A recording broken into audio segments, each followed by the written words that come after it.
శిక్షించేదాకా దోషులను సంతనం శిక్షించేదాకా కోటి రూపాయల ఆర్థిక సహాయం తెలంగాణ ప్రభుత్వం కోటి రూపాయల ఆర్థిక సహాయం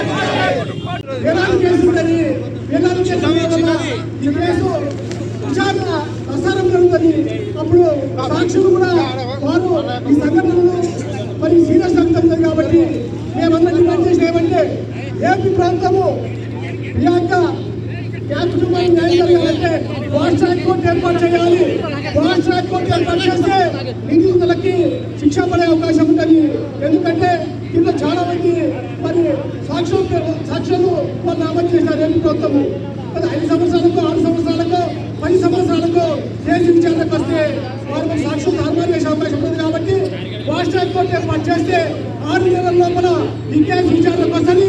మరి తప్పు చేసిన వారిని శిక్షించబడడానికి అవకాశం ఉంటుంది. కాబట్టి మన ప్రధానమైనటువంటి డిమాండ్ ఇటువంటి సంఘటనలు ఏ కుటుంబానికి ఏ తల్లిదండ్రులకు జరగద్దు. మరి చేతికి వచ్చిన కూతురు కళ్ళ ముందరే మరి ఒరిగిపోయింది.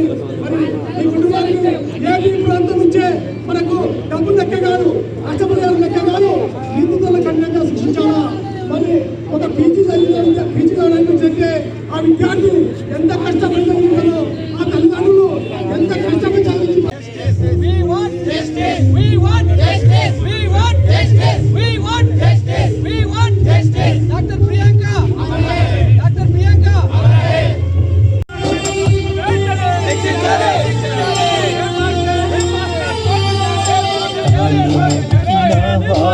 కనికరి